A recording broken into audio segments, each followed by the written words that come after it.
जय हिंद। Welcome back to your channel R S G education 91। दोस्तों, जैसा कि आपको पता है, इस टाइम हम लोग मिलते हैं एसआई और सीडीपीओ के सेट के लिए। तो आज हम लोग 26 सेट को देखेंगे। इससे पहले हम लोगों ने 25 सेट को कंप्लीट कर लिया है। जो लोग भी 25 सेट तक नहीं देखे हैं वो लोग जाकर देख लें, ताकि आने वाले एग्ज़ाम में इससे आप लाभ प्राप्त कर सकें। और एक चीज़ और क्या है कि 10 बजे जो क्लास चलता है चैप्टर वाइज, उसमें भी आप लोग जो है कि क्वेश्चन जाके देखें। उसमें भी क्वेश्चन अच्छे होते हैं, ठीक है। वो चैप्टर वाइज है, तो आपका जो है कि पीछे से आपका चैप्टर भी रिवाइज होते रहेगा और आप लोग इस टाइम आके 2 बजे सेट भी दे पाइएगा। दोनों काम हो जाएगा, क्योंकि देखिए, क्वेश्चन कहाँ से एग्जामिनर पूछ दे ये कहा नहीं जा सकता है। और वहाँ जो 10 बजे क्वेश्चन दिया जाता है वो भी जो है कि क्वेश्चन बहुत बेहतरीन होता है और वो चैप्टर वाइज होता है, तो आपको एक रिवीजन का भी एक मौका मिल जाता है। बाकी आप लोग की इच्छा, ठीक है। अगर आपको सपनों को पूरा करना है तो आपको जो है कि ये काम करना होगा, और नहीं तो भाई कोई बात ही नहीं है। पढ़ते रहिए, मैं कथा करके चला जाऊंगा, आप लोग जो है कि कथा सुन लीजिएगा, ठीक है। चलिए स्टार्ट करते हैं हम लोग सीधे क्वेश्चन से। हमारा पहला क्वेश्चन है, किसने कहा था एक अच्छा नागरिक एक अच्छा राज्य बनाता है और बुरा नागरिक जो है कि एक बुरा राज्य बनाता है। ये कथन किसका था, ठीक है। तो ये कथन, अच्छा टाइम है 10 सेकेंड आपको देना है, क्योंकि मैंने कल भी आपको 10 सेकेंड दिया था, ठीक है। चलिए,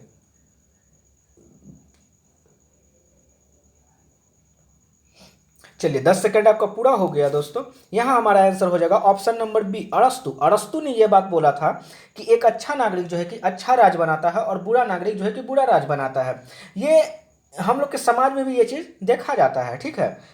चलिए नेक्स्ट क्वेश्चन देखिए। यहाँ पे हम ज़्यादा टाइम आपको नहीं दे पाएंगे, उसके लिए हम क्षमा चाहते हैं, क्योंकि क्वेश्चन रहता है 40, और अगर ज़्यादा टाइम यहाँ पे दे दिया जाए तो होता क्या है कि जो पढ़े हुए बच्चे होते हैं, अर्थात जो सारा जो सिलेबस जिनका कंप्लीट है, वो बस एक आध मार्क्स जो है कि चूक रहे हैं, तो वो बच्चे जो है कि यहाँ पे नहीं टिक पाएंगे, क्योंकि इतना लंबा क्लास हो जाने के बाद वो लोग सोचते हैं कि अरे यार इसमें क्या फालतू बकवास किया जा रहा है, ठीक है। इसीलिए टू द पॉइंट यहाँ पे बात किया जाता है। ये 40 क्वेश्चंस के हम लोग सेट में जो है कि फटाफट रिवीजन के तौर पे हम लोग जो है कि इसको देखते हैं, ठीक है। नेक्स्ट क्वेश्चन, बाकी जो है कि आपका 3 दिन जो क्लास चलता है, मंडे वेडनेसडे और मंडे ट्यूसडे और वेडनेसडे को, इसमें जो है कि हम जो है कि थोड़ा टाइम दे पाते हैं, क्योंकि वहाँ क्वेश्चन की संख्या कम होती है 20, और 20 क्वेश्चन होता है, तो वहाँ पे हम अच्छा से किसी भी चीज़ को डिलीवर कर पाते हैं, ठीक है। आप लोग देखते भी होंगे ये चीज़ को, ठीक है। तो चलिए सेकंड अपना क्वेश्चन देखते हैं। हमारा हमारा क्वेश्चन सेकंड है, भारत का कौन सा पड़ोसी देश 26 मार्च को अपना स्वतंत्रता दिवस मनाता है। तो ये बात मुझे लगता है सारे लोग को पता ही होगा ये चीज़, ठीक है। फिर भी 10 सेकंड का जो है कि टाइम बराबर है सबके लिए। जो लोग नहीं जानते होंगे वो भी ट्राई करें, और जो लोग जानते हैं वो तो अपना आंसर दे ही रहे हैं। चलिए, यहाँ हमारा आंसर हो जाएगा option number A, Bangladesh. Bangladesh जो है कि ये अपना जो है कि स्वतंत्रता दिवस 26 मार्च को मनाता है, ठीक है। अगर मैं प्रेजेंट टाइम में बात क्यों करूँ कि बांग्लादेश की प्रधानमंत्री कौन है, तो शेख हसीना है, ठीक है। नेक्स्ट, पाकिस्तान की पहली महिला प्रधानमंत्री कौन थी। ये भी क्वेश्चन हलवा है, क्योंकि सारे लोग इसका आंसर जानते ही होंगे, और वो तो पाकिस्तान से रिलेटेड है तो और जानते होंगे। चलिए, यहाँ हमारा आंसर हो जाएगा option number A, Benazir Bhutto, ठीक है। ये सब पे टाइम देना नहीं है, सब सारे क्वेश्चंस पे, ठीक है ना। नेक्स्ट क्वेश्चन है हमारा, इसमें थोड़ा सा मैं बताऊंगा, निम्नलिखित में से कौन जो है कि स्वराज पार्टी के सदस्य थे। तो कौन थे, चलिए यहाँ हमारा आंसर हो जाएगा ऑप्शन नंबर क्या, option number A, Motilal Nehru. Motilal Nehru जो कि स्वराज पार्टी के सदस्य थे। और आप लोग याद कर लीजिए, स्वराज पार्टी की स्थापना जो है कि आप लोग नोट कर लीजिए 1 जनवरी 1923 1923 में की गई थी। किसके किसके द्वारा, तो एक तो आपका मोतीलाल नेहरू हो गए और दूसरे हो गए चित्तरंजन दास, ठीक है। नेक्स्ट क्वेश्चन पे आते हैं हम लोग। यह विचार किसने विकसित किया था कि साधन ही उद्देश्यों का औचित्य बनाते हैं। तो किन्होंने ये भी बात बोला था, ये किनका कथन है। चलिए 30 सेकेंड, 30 सेकेंड नहीं 10 सेकेंड, ज़्यादा समय देना नहीं है ये सब क्वेश्चंस पे, ठीक है। चलिए option number D, Mahatma Gandhi ने यह बात बोला था, ठीक है। नेक्स्ट क्वेश्चन है हमारा, किसने कहा था साइमन कमीशन की रिपोर्ट को कूड़े के ढेर पर फेंक देना चाहिए। ये किनका कथन था। चलिए चलिए फटाफट फटाफट, चलिए चलिए चलिए, टाइम खत्म। चलिए यहाँ पे हमारा ऑप्शन नंबर बी हो जाएगा, शिव स्वामी अय्यर। शिव स्वामी अय्यर ने जो है कि साइमन कमीशन को बोला था कि ये रिपोर्ट जो है कि साइमन कमीशन ने जो रिपोर्ट प्रस्तुत किया था, तो उन्होंने बोला था कि इसे कूड़े को फेंक देना चाहिए, रिपोर्ट अच्छा नहीं है। नेक्स्ट क्वेश्चन, महात्मा गांधी का जन्म कहाँ हुआ? अब बताइए, अब ये क्वेश्चन है, ये क्वेश्चन है, महात्मा गांधी का जन्म कहाँ हुआ था बताइए। ये सब क्वेश्चन आ रहा है, ये प्रीवियस ईयर का क्वेश्चन है, ठीक है। चलिए, सारे लोग को सही है, गुजरात। ये भी सारे लोग जानते हो कब हुआ था, तो 2 अक्टूबर कब, 1869 में, ठीक है। ये जो क्वेश्चन हल हुआ है ना, ये सब तो आप लोग ऐसे ही उड़ा दीजिएगा, ठीक है। दिल्ली सल्तनत का कार्यावधिक विधान शासन, जो यहाँ पे कुछ टाइपिंग एरर लग रहा है मुझे, मैं क्वेश्चन एग्जैक्ट पढ़ना चाह रहा हूँ, क्या है, मैं क्वेश्चन समझता हूँ। दिल्ली सल्तनत का विद्वान शासक जो खगोल शास्त्र, गणित और आयुर्वेदिक सहित अनेक विधाओं से निपुण था। यहाँ पे क्वेश्चन इस प्रकार होना चाहिए था, दिल्ली सल्तनत का सर्वाधिक विद्वान शासक, यहाँ पे सर्वाधिक होगा, यस, क को हटा दीजिए, आप लोग स कर लीजिए। सर्वाधिक विद्वान शासक जो खगोल शास्त्र, गणितज्ञ और आयुर्वेद सहित अनेक विधान को निपुण था। मतलब ये सब चीज में जो खगोल शास्त्र भी था, गणितज्ञ था और आयुर्वेद विज्ञान का भी नॉलेज था, तो वो कौन सा दिल्ली सल्तनत का जो है कि सुल्तान था, ये आपको बताना है। यहाँ पे थोड़ा सा क के जगह पे लोग स कर लीजिएगा, तब आपको क्वेश्चन अच्छे से समझ में आ जाएगा। चलिए, तो टाइम तो चालू ही है, आपको जैसा पता है। तो चलिए, यहाँ पे हमारा आंसर की हम बात करें तो यहाँ हमारा आंसर क्या जाएगा,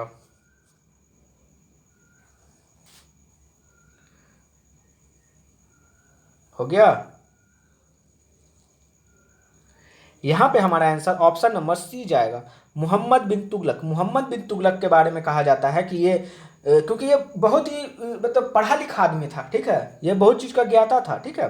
तो इससे जो है कि खगोल शास्त्री, गणितज्ञ और आयुर्वेद सहित जो है कि सब चीज़ में ये निपुण था। मतलब क्या, निपुण को क्या बोल सकते हैं, सुसज्जित था, ठीक है। नेक्स्ट क्वेश्चन, दिल्ली के खिलजी सुल्तान थे। अच्छा, तो जो दिल्ली के सुल्तान थे वो क्या थे, मंगोल थे, अफगान थे, तुर्की थे, या फिर एक जाट कबीला थे? तो ये इसमें आपसे ये क्वेश्चन पूछा है, तो क्या इसका आंसर हो जाएगा? चलिए, हमारा आंसर यहाँ पे हो जाएगा ऑप्शन नंबर सी, तुर्की। वो जो है कि तुर्की थे। और खिलजी वंश का सुल्तान, पहला सुल्तान कौन था, तो जलालुद्दीन खिलजी, जिसने खिलजी वंश की स्थापना की थी, ठीक है। और ये पहला सुल्तान था जो कि दिल्ली सल्तनत का, जो कि एक तुर्की था। नेक्स्ट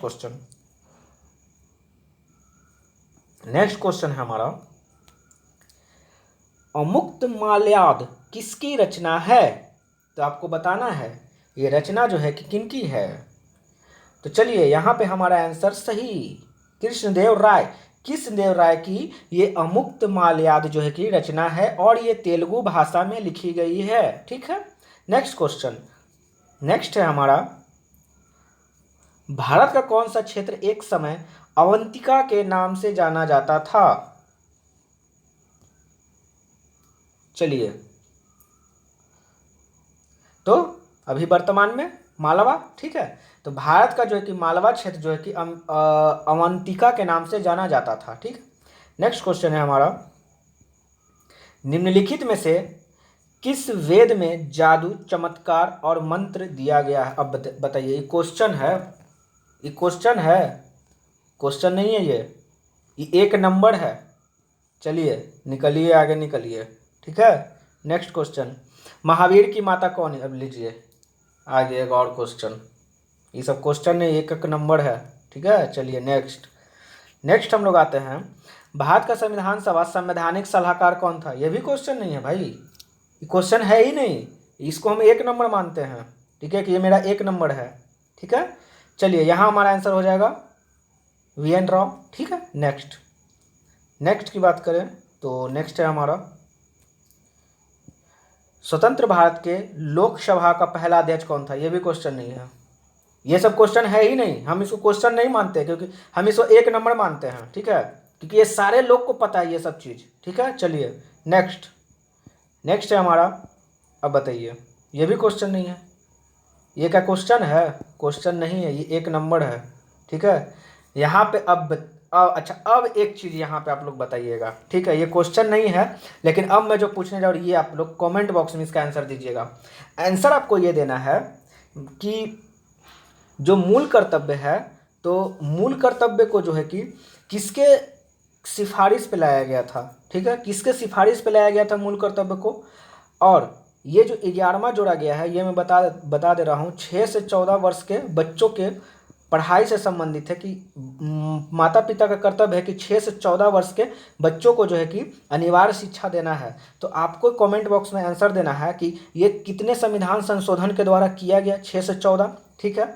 और इसमें मैंने प्रश्न क्या पूछा था कि मूल कर्तव्य को जो है कि किसके सिफारिश पे लाया गया है, ठीक है। यहाँ पे मैं थोड़ा सा आपको बता दे रहा हूँ कि मूल कर्तव्य जो है कि कौन से भाग में है, तो 4A में है। अगर इसके आर्टिकल की मैं बात करूँ तो 51A है। दो प्रश्न आपको बताना है, ठीक है।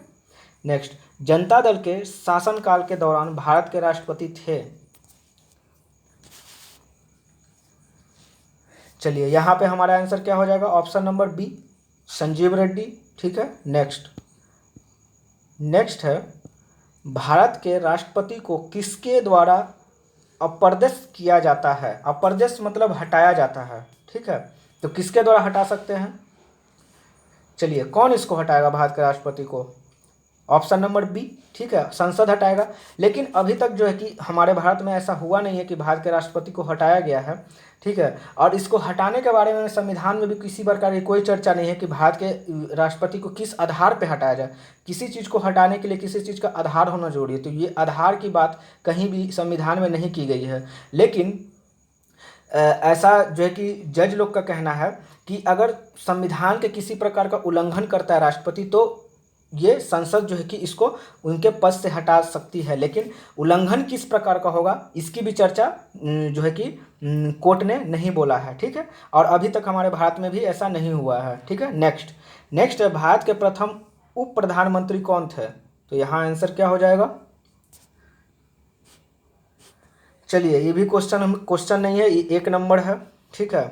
यहाँ पे हमारा आंसर को क्या हो जाएगा, 19 का 20, सरदार वल्लभ भाई पटेल। सरदार वल्लभ भाई पटेल जो है कि भारत के उप प्रधानमंत्री है। और वल्लभ भाई पटेल ही एक ऐसे शख्स हैं जिनको बोला जाता है कि ये अखंड भारत को जो है कि जोड़े थे, ठीक है। जब जो कि जैसे हैदराबाद हो गया, आपका कश्मीर हो गया, तो ये कौन जोड़ा गया था, तो किन्होंने जोड़ा था, तो ये वल्लभ भाई पटेल ही थे जो कि सैनिक विद्रोह से या फिर जनमत संग्रह से जो है कि ये भारत को जोड़े थे। नेक्स्ट क्वेश्चन हमारा है, इनमें से कौन संसद का एक हिस्सा है लेकिन दोनों सदनों में से किसी का सदस्य नहीं है।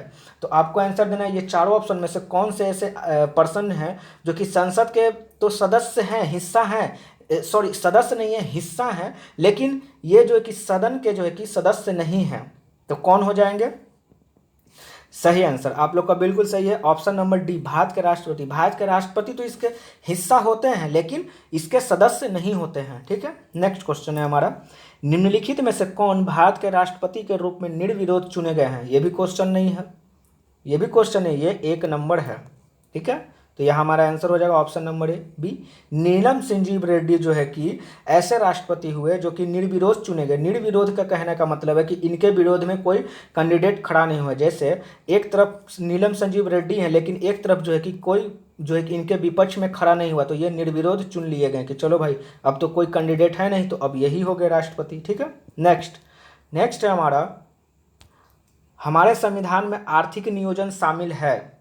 तो आर्थिक नियोजन जो है कि किस सूची में शामिल है, ये मैंने आपको सूची के बारे में मैंने पिछले क्लास में आपको बताया था कि ये सूची क्या होता है। थोड़ा सा मैं आपको बता दूं कि ये शेड्यूल 7 में जो है कि हम लोग सूची के बारे में चर्चा करते हैं, जिसमें कि संघ सूची, राज्य सूची और समवर्ती सूची को रखा जाता है। स्टेट काउंसिल और स्टेट लिस्ट, आपका स्टेट लिस्ट हो गया और आपका सेंटर हो गया और आपका कॉन्करेंट लिस्ट हो गया। 3 तरह का लिस्ट होता है जिसको कि हम लोग शेड्यूल 7 में रखते हैं, ठीक है। और मैंने आपको बताया था कि संघ सूची अर्थात सेंटर लिस्ट जो है कि वैसे सूची को कहते हैं जिसमें कि सेंटर सरकार मतलब जो केंद्र सरकार होती है वो अपना लिस्ट बनाती है, और राज्य सूची में उस चीज़ को रखते हैं जो राज्य सरकार अपना जो है कि लिस्ट बनाती है, और समवर्ती सूची में दोनों बनाएंगे, ठीक है। तो यहाँ हमारा आंसर हो जाएगा आर्थिक नियोजन जो है कि ये समवर्ती सूची का भाग है। आर्थिक नियोजन की अगर बात करें तो ये आर्थिक नियोजन को जो है कि इकोनॉमिक प्लानिंग कहते हैं। इसमें जो है कि क्या होता है कि देश और राज्य कैसे चलाया जाए, कैसे कहाँ पे आर्थिक स्थिति गड़बड़ाई हुई तो उसको कैसे ठीक किया जाए, तो ये जो है कि आर्थिक नियोजन जो है कि इसको देखता है और ये समवर्ती सूची में आता है। नेक्स्ट है हमारा, हाउस ऑफ द पीपुल को लोकसभा का नाम किस वर्ष दिया गया? तो पहले जो है कि लोकसभा को हाउस ऑफ पीपुल्स कहा जाता था। इसे जो है कि कौन से ईयर में जो है कि इसको लोकसभा बोला गया? तो यहाँ हमारा आंसर क्या हो जाएगा? चलिए 10 सेकेंड है। चलिए यहाँ पे आंसर की बात करें तो ऑप्शन नंबर ए 1954 में जो है कि हाउस ऑफ पीपुल्स को लोकसभा कहा जाने लगा। नेक्स्ट, अच्छा लोकसभा का तो पहले अध्यक्ष हम लोग तो देख ही लिए, ठीक है, जीवी मावलंकर पहले शुरू को क्वेश्चन में ही था, ठीक है। नेक्स्ट क्वेश्चन है हमारा, लुईस ब्रेल दिवस कब मनाया जाता है? तो यहाँ आंसर क्या हो जाएगा हमारा? चलिए ये भी हलवा है, 4 जनवरी को हम लोग लुईस ब्रेल दिवस मनाते हैं। नेक्स्ट हमारा, टैंगा प्रदेश किस प्रकार के वन पाए जाते हैं? जो टैंगा प्रदेश होते हैं वहाँ किस प्रकार के वन पाए जाते हैं? तो यहाँ हमारा आंसर क्या हो जाएगा? चलिए 10 सेकेंड। यहाँ आंसर की बात करें तो ये हो जाएगा शंकुधारी वृक्ष होगा, शंकुधारी वृक्ष होगा, ठीक है। टैंगा प्रदेश में जो है कि शंकुधारी वृक्ष पाया जाता है। शंकुधारी वृक्ष ऐसे बोलते हैं, ये शंकु की तरह होता है ऐसे। जैसे आप लोग एक एग्जांपल में बता रहा हूँ, क्रिसमस ट्री आप लोग देखोगे वो भी एक शंकुधारी वृक्ष का एग्जाम्पल है, ठीक है। नेक्स्ट हमारा, झीलों के अध्ययन को क्या कहते हैं? तो झील होता है उसके अध्ययन को हम लोग क्या कहते हैं? चलिए यहाँ पे आंसर हो जाएगा हमारा ऑप्शन नंबर सी, लिमिनोलॉजी। लिमिनोलॉजी को जो हम लोग झीलों का अध्ययन कहते हैं। नेक्स्ट है हमारा, आपस में जुड़े द्वीप समूह को क्या कहते हैं? तो जो आपस में द्वीप जुड़े होते हैं उसको क्या कहते हैं?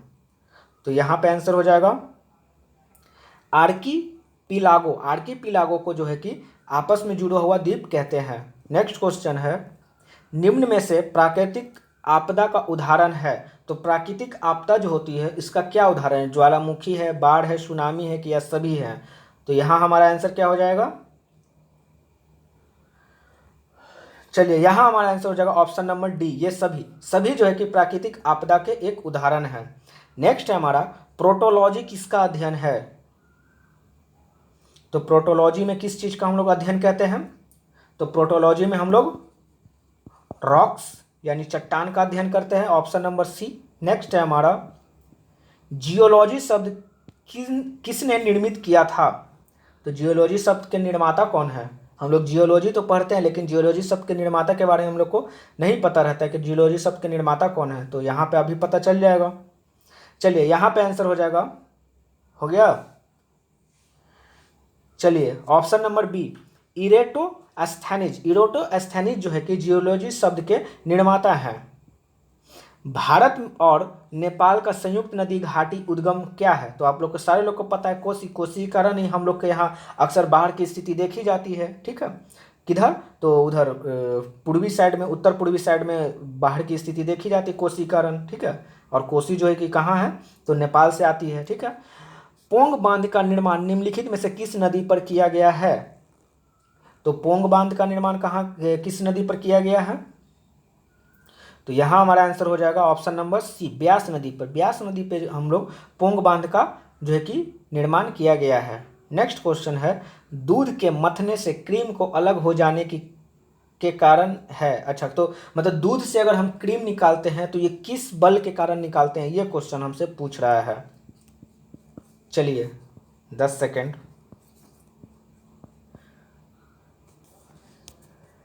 चलिए यहाँ पे आंसर हो जाएगा अपकेंद्रीय बल। अपकेंद्रीय बल के कारण जो है कि हम लोग दूध से मक्खन निकालने का काम करते हैं। नेक्स्ट क्वेश्चन है हमारा, बॉल पेन किस सिद्धांत पर काम करता है? तो बॉल पेन जो है कि गुरुत्वीय बल पे जो है कि काम करता है, ठीक है। नेक्स्ट, निम्नलिखित में से किस में सिलिकॉन का उपयोग नहीं किया जाता है? तो ये तीनों में किया जाता है लेकिन एक में स्याही कलम में सिलिकॉन का उपयोग नहीं किया जाता है। नेक्स्ट है हमारा, डैश जल को समुद्र जल के वाष्पन के द्वारा प्राप्त किया जाता है। मतलब किस चीज को, ये चारों में से किस चीज को जो है कि समुद्र के जल से वाष्पन के द्वारा प्राप्त किया जाता है। तो आप लोग एकदम ऑप्शन देखते ही के साथ आंसर मारे होंगे ऑप्शन नंबर सी, क्योंकि समुद्र में ना चीनी ना लोहा ना स्टील होता है, क्या होता है, नमक होता है, और नमक से ही हम लोग वाष्प करके क्या निकाल देते हैं, तो नमक निकाल देते हैं। ठीक है, नेक्स्ट क्वेश्चन है हमारा, डैश से बने कपड़े को में आसानी से सिलवटें नहीं पड़ती। तो सिलवटे का मतलब होता है जो क्रीच जो है कि आयरन करते हैं हम लोग इस्त्री से कपड़े में, तो देखते हैं कि क्रीच गड़बड़ा जाता है, तो वही सिलवटे जो हैं कि उसको सिलवटे बोलते हैं। तो किस में नहीं पड़ती है, तो पॉलिस्टर के कपड़े में जो है कि सिलवटे क्रीच उरीच नहीं टूटेगा। ठीक है, नेक्स्ट क्वेश्चन है हमारा, ताजमहल संगमरमर कैंसर से क्यों पीड़ित है। तो क्वेश्चन कहने का मतलब है जो ताजमहल है वो संगमरमर कैंसर से पीड़ित हो गया है, तो ये किस कारण से हुआ, आखिर हम इसे संगमरमर कैंसर क्यों बोल रहे हैं। तो यहाँ पे हमारा, अच्छा पहले आप लोग आंसर दे दीजिए।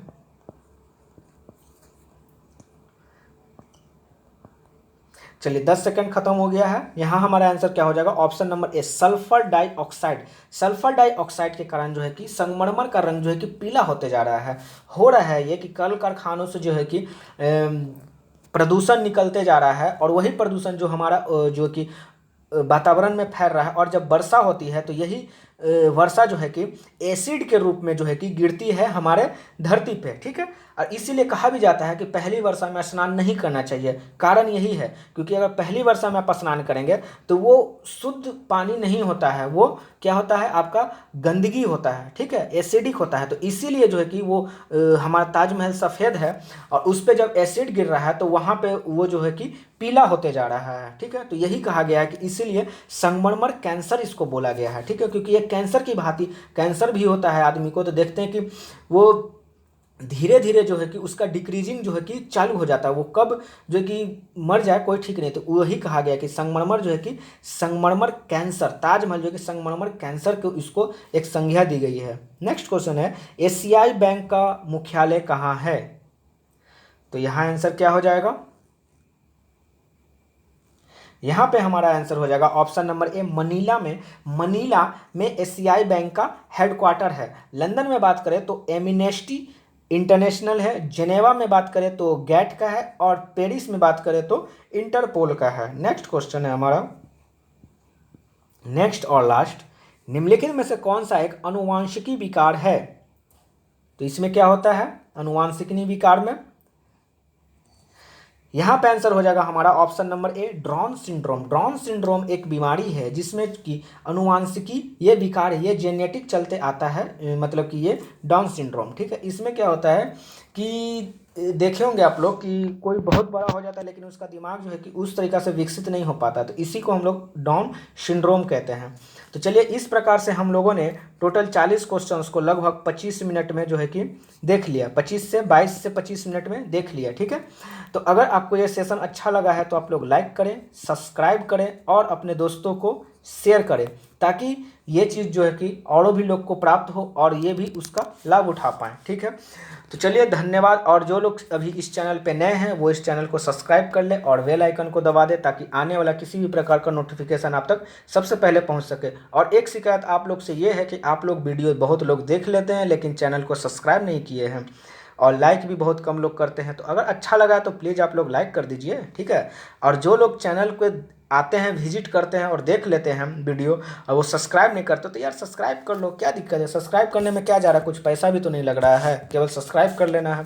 तो चलिए धन्यवाद, जय हिंद।